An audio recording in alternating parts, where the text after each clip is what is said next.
해주시는 하나님 말씀은 에스겔 2장 1절에서 10절까지 말씀입니다. 에스겔 2장 1절부터 10절까지 말씀 한 절 한 절 교독하겠습니다. 그가 내게 이르시되 인자야 네 발로 일어서라 내가 내게 말하기라 하시며 그가 내게 말씀하실 때 그 영이 내게 임하사 나를 일으켜 내 발로 세우시기로 내가 그 말씀하시는 자의 소리를 들으니 내게 이르시되 인자야 내가 너를 이스라엘 자손 곧 패역한 백성 나를 배반하는 자에게 보내노라. 그들과 그 조상들이 내게 범죄하여 오늘까지 이르렀나니 이 자손은 얼굴이 뻔뻔하고 마음이 굳은 자니라. 내가 너를 그들에게 보내노니 너는 그들에게 이르기를 주 여호와의 말씀이 이러하시다 하라. 그들은 패역한 족속이라. 그들이 듣든지 아니 듣든지 그들 가운데에 선지자가 있음을 알지니라. 인자야 너는 비록 가시와 찔레와 함께 있으며 전갈 가운데에 거주할지라도 그들을 두려워하지 말고 그들의 말을 두려워하지 말지어다. 그들은 패역한 족속이라도 그 말을 두려워하지 말며 그 얼굴을 무서워하지 말지어다. 그들은 심히 패역한 자라. 그들이 듣든지 아니 듣든지 너는 내 말로 고할지어다. 너 인자야 내가 내게 이르는 말을 듣고 그 패역한 족속같이 패역하지 말고 내 입을 벌리고 내가 내게 주는 것을 먹으라 하시기로. 내가 보니 보라 한 손이 나를 향하여 펴지고 보라 그 안에 두루마리 책이 있더라. 그가 그것을 내 앞에 펴시니 그 안팎에 글이 있는데 그 위에 애가와 애곡과 재앙의 말이 기록되었더라.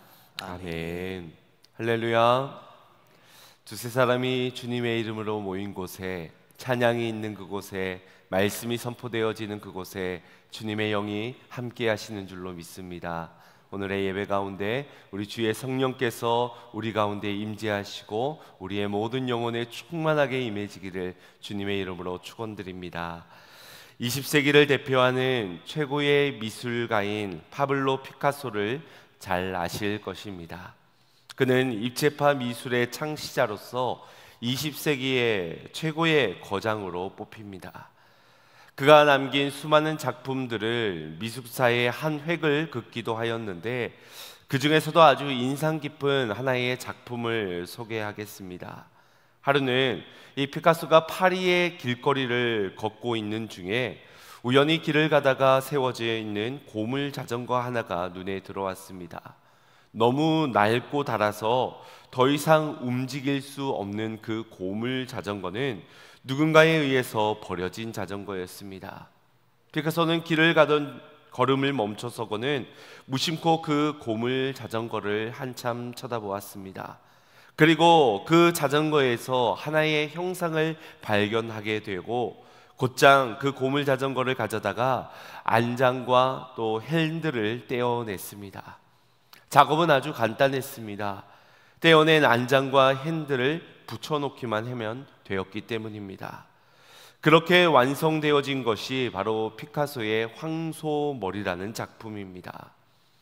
이 작품은 이후 1993년 런던에서 무려 293억이라는 엄청난 거래가에 낙찰이 되기도 하였습니다.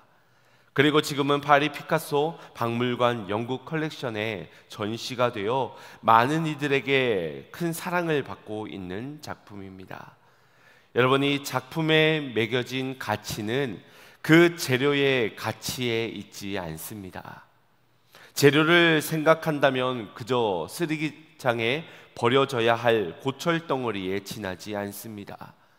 재료 본연의 가치만 따져보자면 무가치에 가까운 것이지요. 하지만 피카소는 거장의 영감과 그의 창의성, 예술성, 독창성이 더해져 그 작품의 가치는 값으로 환산할 수 없을 정도의 위대한 작품이 되게 된 것입니다. 이는 우리의 인생도 마찬가지라고 할 수 있습니다. 본연의 가치, 원재료의 값어치, 우리가 물건의 값을 매길 때엔 이것들이 중요하게 작용하겠지만 우리의 인생은 그렇게 돈으로 환산할 수 있는 수치로 측량할 수 있는 것이 아닙니다. 그럼에도 세상의 기준으로 판단하며 돈과 명예로 기준을 가지고 갑과 을로, 성공자와 실패자로, 금수저와 흙수저로 나뉘곤 하지요. 그러나 진짜 가치는 우리에 의해서가 아니라, 사람들의 판단에 의해서가 아니라 바로 누구의 손에 들려 있는가에 따라서 달라지게 되는 것입니다.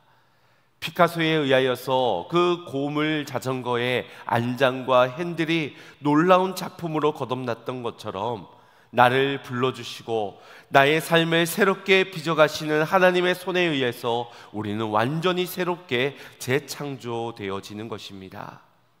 그러니 더 이상 나의 원재료의 가치를 논할 필요가 없는 것입니다. 너희가 무엇을 가졌느냐, 무엇을 할 수 있느냐, 심지어 스스로 어떤 인생의 계획을 가지고 있느냐도 더 이상 묻고 따질 문제가 아닙니다.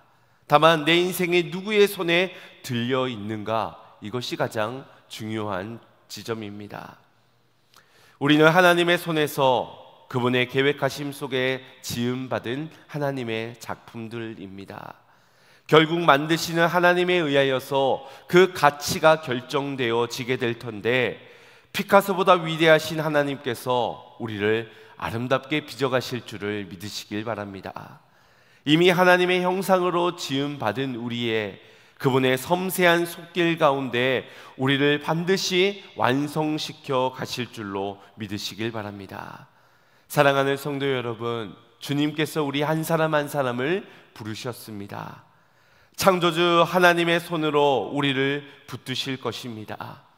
상황과 환경을 주저하지 말고 우리의 원재료를 보며 이것 가지고 무엇을 할 수 있을까? 나같이 보잘것없는 자가 무슨 위대한 일을 이룰 수 있겠는가? 의심하지 마시기 바랍니다. 다만 마음껏 주님의 손에 붙들려 쓰임받기를, 주님의 손에 내어 맡기는 인생이 되셔서 아름답게 완성되어져 가는 귀한 작품이 되시기를 주님의 이름으로 축원드립니다. 오늘 본문은 하늘의 환상을 본 에스겔이 주님의 부르심을 듣고 선지자로서 세움을 받는 장면입니다. 지난 에스겔 1장에서 하늘이 열리고 광활한 환상을 보며 하나님의 임재 앞에서 에스겔은 얼굴을 땅에 대고 엎드려졌습니다. 그리고 2장으로 넘어와서 그분의 음성을 듣게 되는 것입니다. 이는 부르심의 소명을 먼저는 환상을 통해, 그리고 이젠 하나님의 음성을 통해서 듣게 되는 전환의 장면입니다. 더러는 꿈을 통해서, 더러는 환상을 통해서, 더러는 말씀을 통해서, 기도하던 중에 음성을 통해서 듣게 될 수 있는데, 그 모든 방향은, 모든 화살의 지점은 우리를 향한 주님의 뜻, 곧 사명에 있다는 사실을 기억하시길 바랍니다. 그러니 내가 환상을 봤다가 중요한 것이 아니라 그 환상 중에 주님이 내게 원하시는 무언가가 있다. 무엇을 순종을 드려야 할까? 어떤 사명을 감당해야 할까? 여기에 집중해야지, 내가 뭘 받고 내가 본 사람이고 들은 사람이고 그러면서 사명은 놓치고 순종은 없다면 그것은 환상 중에도, 말씀을 듣는, 예배를 드리더라도, 기도를 하더라도 아무 가치가 없는 일로 전락해 버릴 수 있다는 것을 먼저 기억하시길 바랍니다. 우리 본문 1절 말씀 함께 보겠습니다. 시작. 그가 내게 이르시되 인자야 내 발로 일어서라, 내가 내게 말하리라 하시며. 아멘. 여기에 보면 하나님은 에스겔에 내 발로 일어서라 라고 명령하십니다. 이는 에스겔의 발로, 그러니 스스로의 힘으로 일어서라 라는 명령처럼 들리지만 실상 에스겔에는 일어날 힘이 없어 보입니다. 그 이유는 먼저 1장에서 그가 본 하나님의 영광, 하나님께서 허락하신 그 환상, 그분의 임재 앞에 저절로 엎드려졌기 때문입니다. 갑작스럽게 일어난 일에 깜짝 놀라서 엎드려진 것이 아니라 하나님의 영광과 그의 거룩하심 앞에 압도되어진 것입니다. 이사야서나 이 다니엘서에서도 보더라면 하나님의 영광 앞에 인간의 물같이함과 또 연약함을 깨닫고 엎드려질 수밖에 없는 모습들을 보게 되는데, 마찬가지로 에스겔도 하나님의 환상과 임재 앞에 동일한 상태가 놓여지게 되었다는 것입니다. 또 하나의 이유는 하나님께 받은 사명이 너무 크고 두렵기 때문일 수 있습니다. 3절 이하의 말씀을 보면 하나님은 에스겔을 부르시며 그를 이스라엘 자손에게 보내시겠다라고 말씀하십니다. 보내심을 받는다는 것은 선지자로 세워진다는 것이고, 선지자는 다름 아니라 하나님의 모든 말씀을 그대로 대언해야 하는 일입니다. 그러니 사실 쉽지가 않은 사명입니다. 그런데 가서 전해야 할 대상이 다름 아니라 이스라엘 자손들이라고 합니다. 여러분, 니느웨의 사람이 아니니까 훨씬 요나보다 낫다라고 생각할 수 있겠지만, 하나님께서 이 이스라엘 백성들의 실상을 무엇이라고 고발하고 있습니까? 그들이 패역한 백성이요 하나님을 배반한 자들이라고 말씀하십니다. 그들은 하나님에 대한 충성을 거부한 자들로서 그들의 조상들 때부터 여호와께 범죄한 그대로를 답습하고 있는 자들이라 말씀하십니다. 선지자의 사명도 하나님의 말씀을 받아 그 말씀을 대언하는 것도 두렵고 떨린 일인데, 가서 전해야 할 대상이 하필이면 패역한 족속이요 하나님을 배반한 이들이라는 것입니다. 그리고 그들에게 가서 위로를 전하고 권면하고 칭찬하는 것이 아니라 하나님의 심판의 메시지를 전해야 하니, 감당하기 어려운 사명 앞에 에스겔이 심리적으로 위축되어 일어날 수 없는 상태일 수 있다는 것입니다. 그렇기에 2절 말씀을 보면 그가 일어날 수 있는 비책마저도 하나님께서 허락하고 계신 것을 보게 됩니다. 하나님의 영을 그에게 보내십니다. 이 영은 루아흐라는 히브리어로서 여호와의 영, 곧 성령님을 가리킵니다. 성령님으로 인해 네 발로 일어서라, 하나님의 명령을 수행할 수 있도록 하시는 것입니다. 그런데 하나님이 에스겔에게 영을 부으셔서 그가 일어날 수 있도록 도우셨음에도 불구하고 에스겔은 내 발로 세우셨다라고 고백하고 있습니다. 이는 하나님의 부르심과 능력이 가진 양면성을 알게 하시는 것입니다. 우리는 하나님이 능동적으로 역사하신다고 해서 우리는 그저 아무것도 하지 않고 가만히 있으면 되는 것이 아닙니다. 하나님의 능력을 의뢰한다는 것은 맡긴다는 표현이기도 하지만 적극적으로 순종한다라는 고백이기도 합니다. 그러니 주님께서 하실 것을 믿으며 우리는 열심을 다하여 말씀과 기도로 깨어 있어야 한다라는 것입니다. 주님께서 부르실 때에 그게 언제라도 마음껏 내가 쓰임받을 수 있도록 즉각 일어나 순종할 수 있는 태도를 유지하는 것이야말로 성령의 능력을 힘입는 것입니다. 특별히 그분의 능력을 의지하며 싸워야 하는 것은 먼저는 우리의 내면의 마음입니다. 그 마음의 두려움인 것입니다. 앞서 말씀드린 대로 에스겔이 받은 사명은 패역한 저 백성들에게 가서 하나님의 말씀을 전해야 하는 선지자 사명입니다. 4절의 말씀을 보면 그들의 얼굴은 뻔뻔하고 마음은 이미 굳었다라고 밝히고 있습니다. 굳은 마음이 이 얼굴에까지 티가 나고 나타나고 반영되어졌다라는 것입니다. 뻔뻔한 얼굴과 굳은 마음은 그들의 외적으로나 내적으로나 모두가 고집스러운 모습이라는 것입니다. 이는 하나님께로 사랑을 받았고 은혜를 입었지만 그와는 상관없이 말씀을 따르지 않고 살아가는 완악한 모습을 묘사하고 있는 표현입니다. 그런 이들을 바라보시는 하나님의 심정은 어떻겠습니까? 사랑을 주고 은혜를 주었지만 고집스럽게도 완악한 그들의 목이 곧은 백성들은 주님의 뜻을, 주님의 길을 따르려 하지 않으니 오죽 답답하고 참담했겠습니까? 에스겔도 크게 다르지 않았을 것입니다. 내가 가서 그 말을 전해야 하는데 마음이 굳어진 저들, 얼굴에까지 그 고집스러움이 그대로 드러나고 있는 이들에게 가서 말씀을 전한다. 이 일이 쉽지 않은 일이라는 것은 여러분도 충분히 공감을 하실 것입니다. 그들의 반응이 어떻게 나타나겠습니까? 내가 전하는 말을 한 귀로 듣고 한 귀로 흘린다면 그나마 다행이겠지요. 더러는 네가 선지자냐 따져 물을지도 모르고, 더러는 멱살을 잡으면서 네는 뭐가 그렇게 잘난 날고 공격을 할 수도 있습니다. 또 사회적으로 이 왕따로 매도될 수도 있고 감옥에 처형당할 수도 있는 일입니다. 그리고 그 속에서 상심하고 낙심되어질 에스겔의 마음은 또 어떠하겠습니까?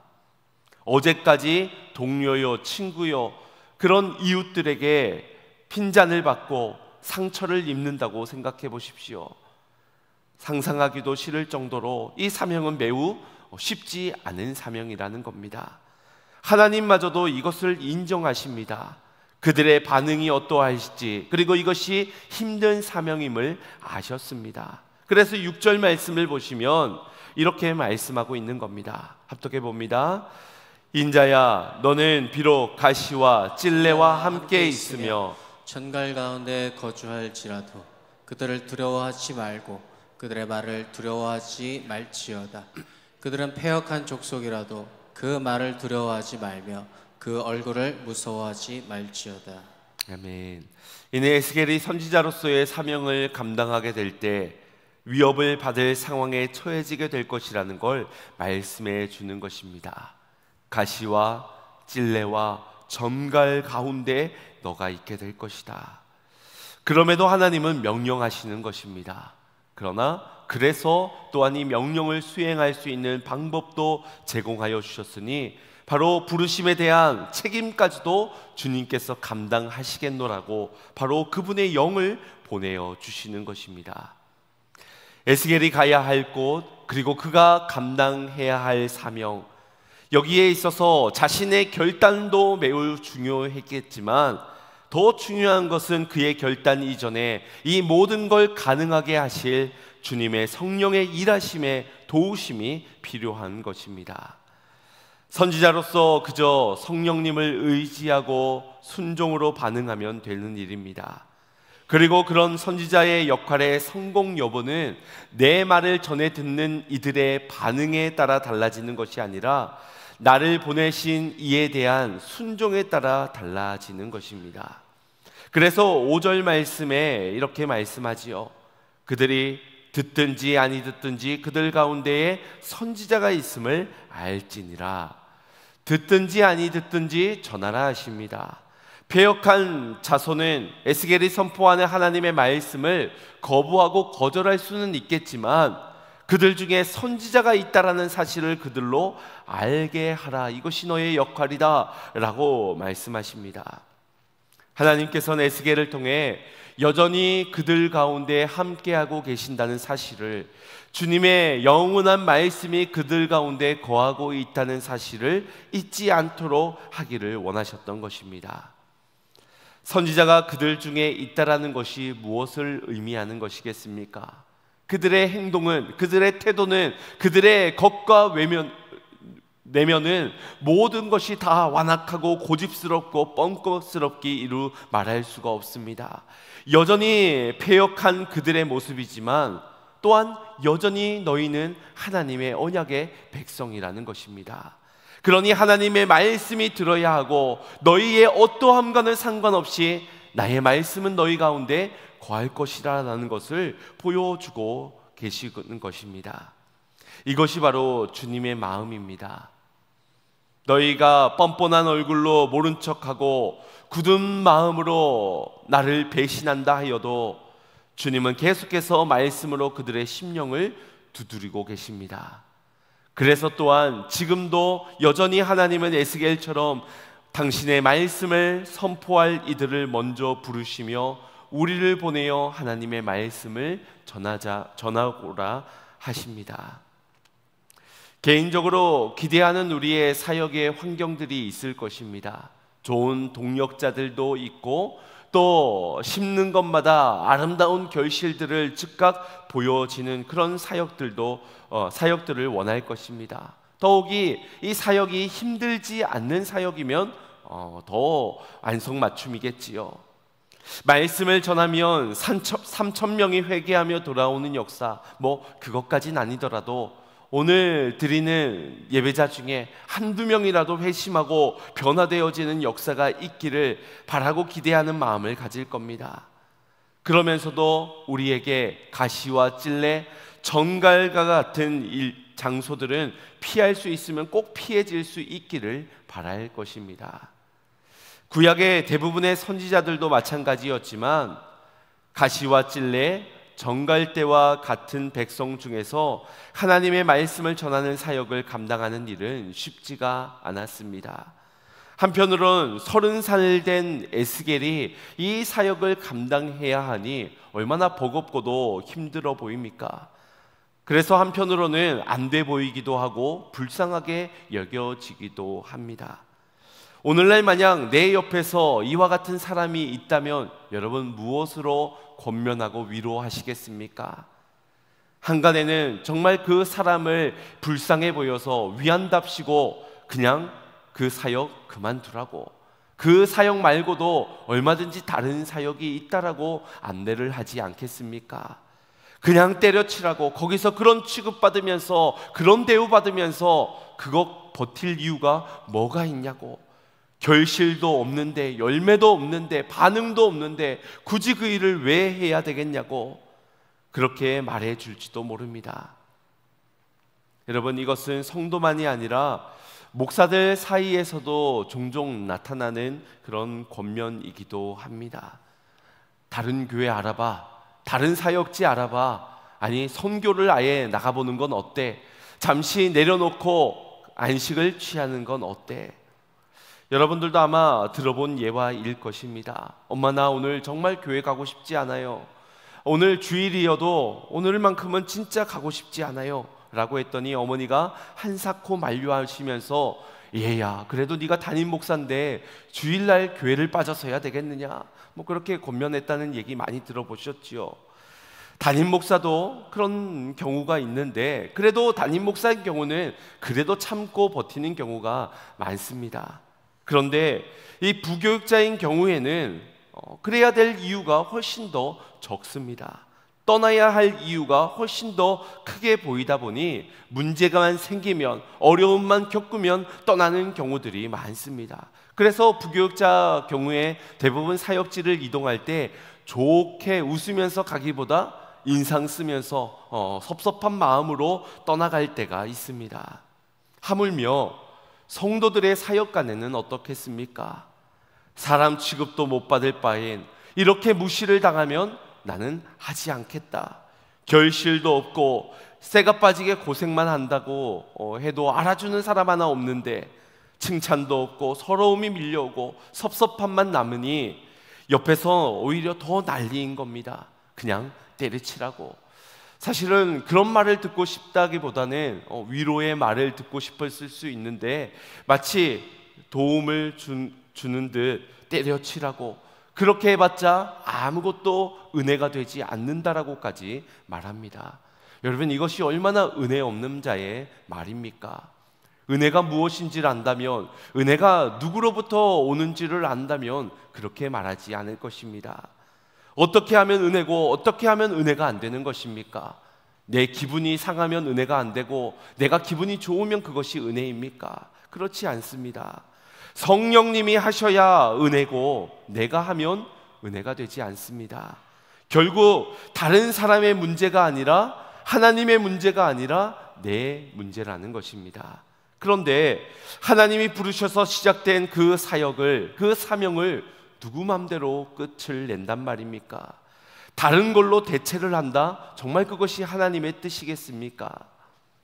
거기에 간들 거기서 하나님의 은혜가 있겠습니까? 물론 하나님께서 옮길 수도 있고 다른 사역을 맡길 수도 있고 그것이 다른 교회일 수도 있겠습니다. 그러나 그게 정말 하나님의 뜻이냐는 겁니다.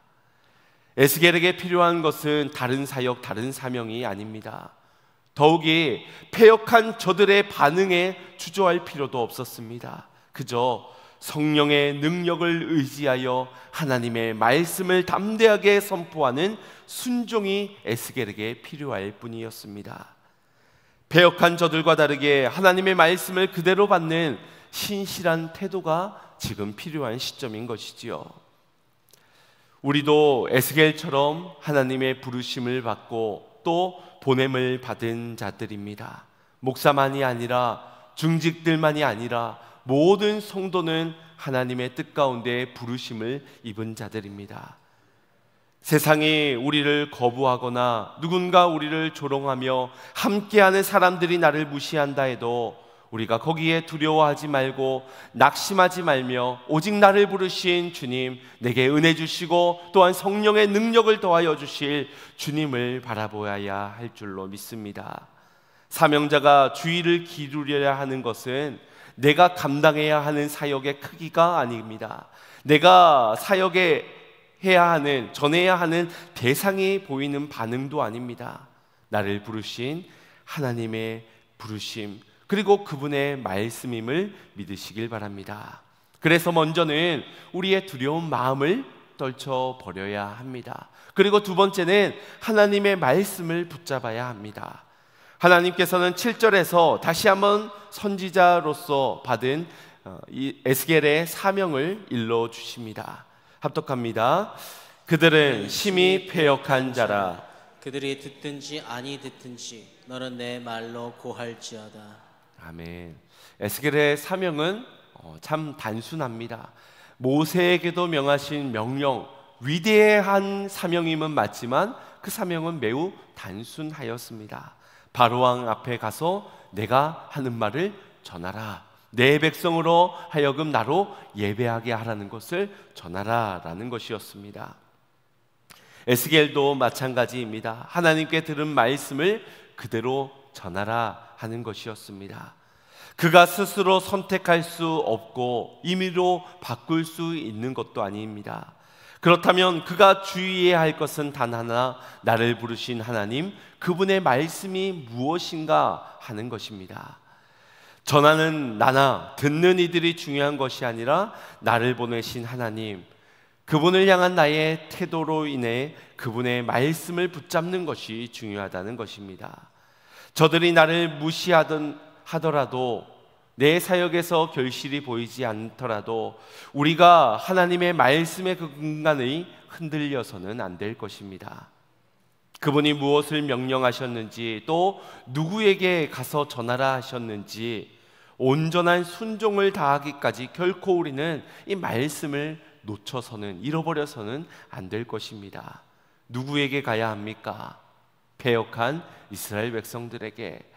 무엇을 전해야 합니까? 하나님의 말씀 그대로를 가시와 찔레와 정갈 가운데 놓여진다 할지라도 말입니다.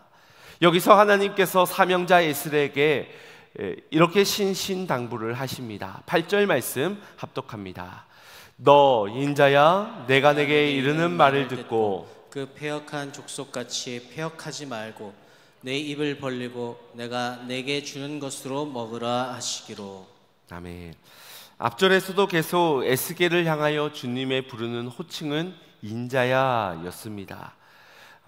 인자는 이 히브리어로 벤 아담이라는 말로서 그 문자적 해석으로만 보면 사람의 아들이라는 뜻입니다. 예수님께서도 이 땅에 그가 구세주로 오셨지만 아직은 때가 이르지 않았기에 예수님 자신을 인자라고 표현하였지요. 오늘 이 에스겔에서의 이 표현은 피조물인 사람을 가리키고 있습니다. 그러니 창조주 하나님과 피조물인 이 인간을 대조하면서 그만큼 연약한 존재라는 것을 말씀해 주고 있는 것입니다.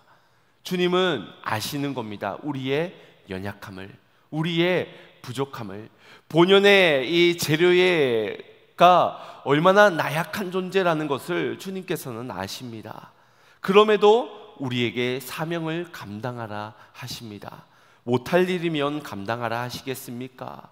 할 수 있으니, 그리고 주의 성령이 하실 것이니 하라는 것입니다. 그러니 내가 연약하다고, 내가 부족하다고 못합니다, 이것은 핑계일 뿐입니다. 오히려 연약한 존재임을 우리는 잊지 말아야 합니다. 환상 좀 보았다고 우쭐대거나 내가 하나님의 말씀 좀 안다고 교만에 빠져서는 안 될 것입니다. 주님의 말씀하십니다. 너희의 연약함을 잊지 말거라. 인자야, 너의 연약함을 내가 안단다. 질그릇처럼 깨어지기 쉬운 존재이니 교만 떨지 말고 말씀을 들을 때나 사명을 감당할 때나 언제나 성령의 도우심을 구하고 그분의 능력을 구해야만 한단다. 영이 임하여 에스겔을 일으켜 세우고 말씀과 함께 일하도록 하셨듯이 우리에겐 성령의 능력이 절대적으로 필요한 줄 믿습니다. 나의 연약함을 인정하시고, 그러나 나의 연약함을 주목하지 마시고 나의 연약함을 아시기에 그분의 영으로, 그분의 능력으로, 그분의 권세로 더하여 주실 때 그분으로 더불어 주의 사명을 감당하는 저와 여러분이 되기를 간절히 소망합니다. 그러면서도 주님께서 우리에게 순종해야 할 한 가지를 말씀하셨지요. 인자야, 너는 저들과 달리 패역하지 말거라. 그리고 내가 너에게 주는 것을 먹으라 하십니다. 이 에스겔이 먹어야 하는 것은 두루마리 책입니다. 예레미야가 소명을 받을 때에 하나님께서 손을 내밀어 그의 입에 대시며 말씀을 주었던 것처럼 이 에스겔은 두루마리를 통하여 말씀을 받게 됩니다. 그리고 이 두루마리는 하나님의 모든 말씀이요, 말씀을 먹는다는 것은 그 말씀을 온전히 삶의 일부로 받아들이라라는 것입니다. 다시 말해 하나님의 말씀을 듣는 것으로만 그치지 말고 그 말씀을 마음 깊이 받아들여 삶 속에서 동행하거라, 그리고 실천하거라 라는 명령이십니다. 10절 말씀을 보시면 두루마리 책에 안팎은 글로 가득 채워져 있다라고 하지요. 이는 내 상황이나 나의 판단에 의하여서 혹은 저 사람들의 처지나 반응에 의하여서 말씀을 더하거나 빼도 되는 것이 아니라는 것입니다. 그럴 여지 없이 주님이 주신 말씀은 완전한 메시지입니다. 하나님의 말씀은 에스겔의 의견을 덧붙일 수도 없고 어떤 수정도 필요치 않는, 허락되어지지 않은 일입니다. 사람마다 말씀의 적용점은 다를 수 있습니다. 하지만 하나님이 전하는 그 말씀의 의도나 그 메시지는 우리의 입맛에 따라 달라져서는 안 될 것입니다. 10절에서 에스겔에게 주신 내용은 슬픔의 노래라고 하여 이 애가 애곡 재앙이라고 말씀하고 있습니다. 슬픔의 소리를 표현하는 말인데 패역한 족속이 맞이할 상황이 곧 그러하다는 것이고 그들이 마주할 상황을 볼 때 하나님의 마음이 곧 이러하다라는 것입니다. 위기를 모면하기 위하여 혹 저들이 듣기 좋아하는 달콤한 말들로 바뀌고 각색되어질 수 있습니다. 그러나 그래서는 안 됩니다. 말씀을 왜곡되지 않고 있는 그대로를 전해야 합니다. 여기에는 예수 천당 불신 지옥처럼 저들의 인격을 무시하면서 진리의 칼을 들이밀라는 것이 아닙니다. 주님의 마음이 무엇입니까? 사랑입니다. 저들에게 가서 이것을 전하여 저들이 패역하지만 저들의 마음이 뻔뻔하고 굳어져 있지만 그러나 그들 안에 말씀이 있다는 것이, 말씀이 함께한다는 그 사실을 전해주어라. 곧 주님의 사랑을 전하라는 것입니다. 사랑의 주님의 마음을 있는 그대로 전해주라고 하시는 것입니다. 사랑하는 성도 여러분, 에스겔에게 전해진 말씀 속에 주님의 마음을 볼 수 있기를 소망합니다. 애가와 애고 그리고 재앙, 여러분 이것이 나와 상관없는 그런 주님의 마음이 되어서는 안 됩니다. 그들을 바라보는 주님의 마음이 어떠한지, 얼마나 마음이 무너지고 찢어지시는지 여러분 그것을 우리가 말씀을 통해서 먼저 볼 수 있어야 할 것입니다. 나는 그분의 뜻을 다 헤아려 알 수는 없지만 나의 상식으로, 나의 경험으로, 나의 이성으로는 그분의 마음을 다 헤아려 알 수는 없지만 여러분, 그분의 영이 우리 안에 있지 않습니까?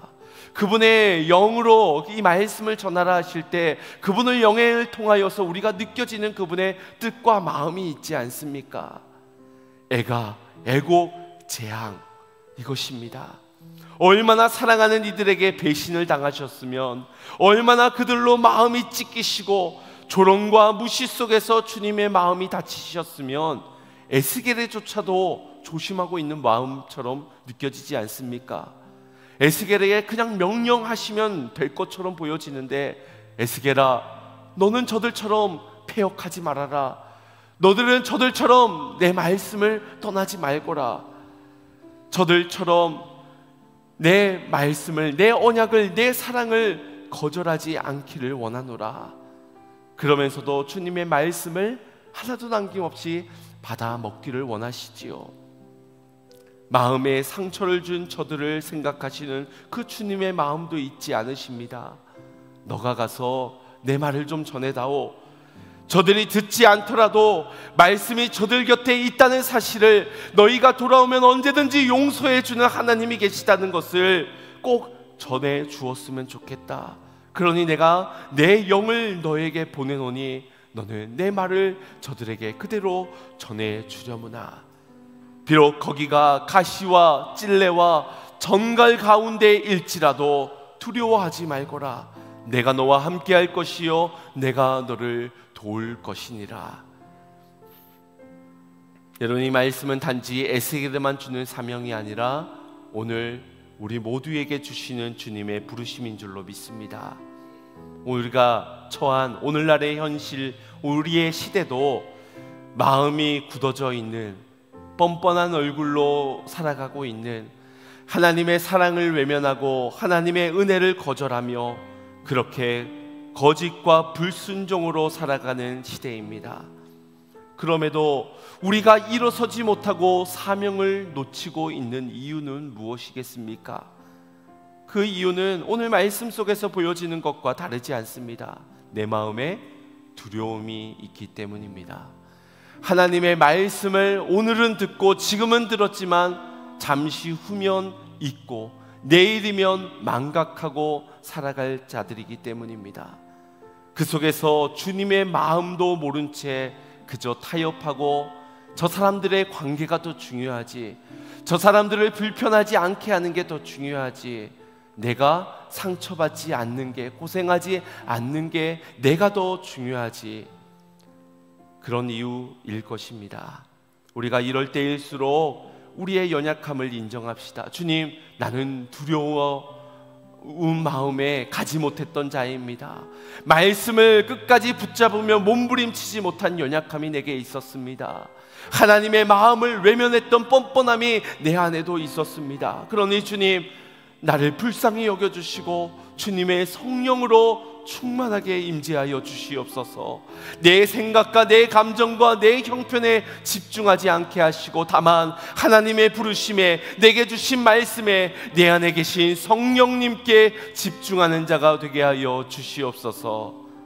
듣는 사람의 반응보다 나를 부르신 하나님의 명령에 집중하여 다만 순종하는 삶으로, 참된 사명자의 삶으로 살아가게 하여 주시옵소서. 바라옵기는 성령의 도우심 가운데 오늘 이 시간 일어서는 우리의 심령이 되기를 원합니다. 그리고 가서 주님의 마음을, 주님의 말씀을 전하는 사명자로 일어서는 모든 성도님들 되시기를 주님의 이름으로 축원드립니다. 우리 주신 말씀 생각하시면서 찬양 고백하고 결단 기도 드리겠습니다. 아버지 당신의 마음이 있는 곳에 나의 마음이 있기를 원해요. 아버지, 당신의 눈물이 고인 곳에 나의 눈물이 고이길 원해요. 아버지 당신이 바라보는 영혼에게 나의 등이 향하길 원해요. 아버지 당신이 울고 있는 어두운 땅에 나의 등을 향하길 원해요. 나의 마음이 아버지의 마음 알아. 내 모든 뜻 아버지의 뜻이 될 수 있기를 나의 온 몸이 아버지의 마음 알아. 내 모든 삶 당신의 삶 내 길이 나의 마음이 아버지의 마음 알아. 내 모든 뜻 아버지의 뜻이 될 수 있기를 나의 온 몸이 아버지의 마음 알아. 내 모든 삶 당신의 삶 내 길이. 아멘. 하나님의 부르심을 들어도 말씀을 들어도 언제나 우리에게 중요한 것은 우리의 마음이었는지 모릅니다. 이 마음 다치지 않는 것이, 이 마음 불편해지지 않는 것이 중요하고, 그 마음에 따라서 은혜요, 그 마음에 따라서 그 사역의 성공의 여부도, 인생의 여부도 결정되어졌던 우리의 모습은 아니었습니까? 다시 한 번 더 주님의 음성을 듣는 가운데 내 마음에 집중하는 것이 아니라 하나님의 마음에 집중할 수 있기를 원합니다. 나를 향한 주님의 마음은 어떠한지, 또한 나를 보내셔서 나로 사명을 감당케 하셔서 주님이 원하시는 저들, 잃어버린 백성들, 죽어가는 영혼들을 향한 주님의 마음은 어떠한지를 주목해 보기를 원합니다. 두려운 마음을 떨쳐버리고 우리 안에 다만 말씀을 사모하고 말씀을 붙잡는 간절함으로 성령의 도우심을 구하며 나의 연약함을 인정할 수 있기를 원합니다. 그래서 에스겔처럼 다만 순종하며 부르심에 합한 자로 살아가기를 결단하기를 원합니다. 우리 함께 주여 한 몸으로 듣고 기도하겠습니다. 주여,